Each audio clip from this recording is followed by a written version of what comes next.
Magandang gabi po sa mga masugid ko na taga-subaybay.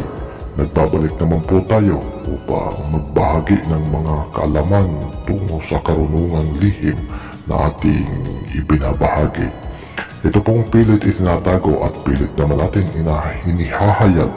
Ito po ang aklat ng orasyon ng mga kababalaghan. Ito po ay hango sa totoong aklat na ginawang PDA para maibahagi po sa inyong mga kahiwaga. Sana ay bawat aklat na aking binabahagi ay may matutunan kayong mga orasyon, kaalaman na magagamit nyo po sa mga pang-araw-araw nyo po na pangangailangan at magamit nyo po sa oras ng kagipitan. Pagpasensya nyo na po kung ngayon lang ulit nakapag-upload ng mga video kasi masyado po tayong busy sa trabaho. At saka pasensya na rin po kayo sa mga aklat na pagbabahagi ko kung minsan hindi maganda yung mga video na ina-upload ko, hindi nyo masyado makita dahil po ay cellphone lang po ang gamit natin at luma na po, kaya minsan mahina yung internet kaya hindi tayo makapag-upload ng magandang video. Wala po tayong kakayahan pa na makabili ng magandang gamit para sa ating vlog, kaya sana po maunawaan nyo kung minsan malabo po yung ina-upload natin ng mga video, hindi masyado mabasa. Pagpasensya nyo na po mga kahiwaga kung ganun ang nangyayari. Sa sunod-sunod po natin na upload ay mag-shoutout po tayo ng ating mga mahal na mga masugid na mga tagapakinig at taga-subaybay ng ating channel. Mga kapatid, mga kahiwaga, nagpapasalamat po ako sa inyo ng taos puso sa walang sawang pagsubaybay sa aking channel.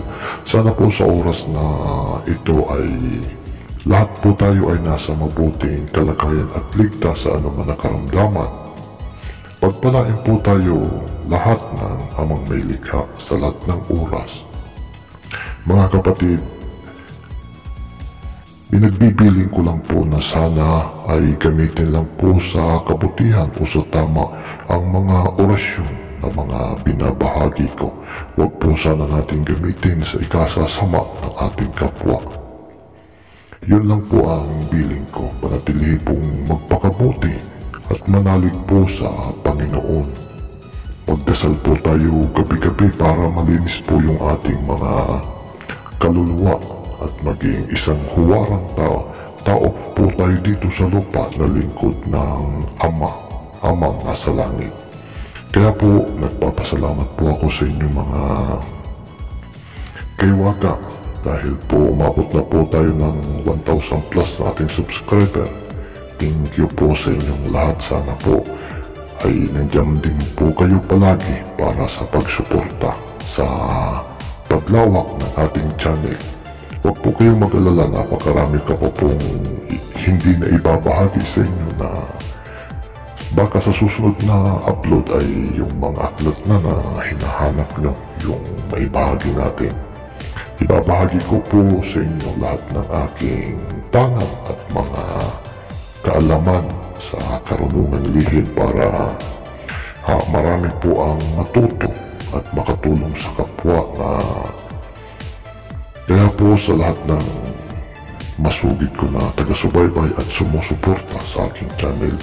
Maraming salamat po sa inyo kasi hindi nyo po iniiwan ang aking channel. Nandiyan po kayo palagi para makinig at makakuha ng mga kaalaman. Ito pong mga binabahagi ko ay napakalaking tulong po nito sa atin kasi ito pong mga orasyon ay magagamit natin sa oras ng kagipitan. Napakarami pong orasyon na nagbinahagi ko at mga aklat. Nagigit 100 na po aklat yung naibahagi ko po sa inyo.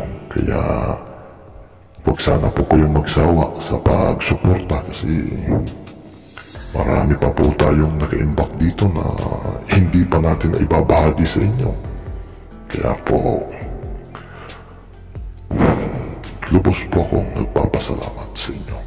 Sige po, manood na po kayo at mangalap na po kayo ng mga kaalaman na hindi nyo pa nakikita o nahahanap. Malay nyo yung mga orasyon na hinahanap nyo ay nandito na sa aklat na ina-upload ko. Ito pong aklat ng kababalaghan po ay hango po ito. Ginawang aklat po talaga ito na ginawa lang PDA para may pagkaloob po sa inyo ng libre. Maraming salamat po sa inyo, mga kahiwaga. Pagpalain po tayong lahat ng amang may likha sa lahat ng oras. Maraming salamat po.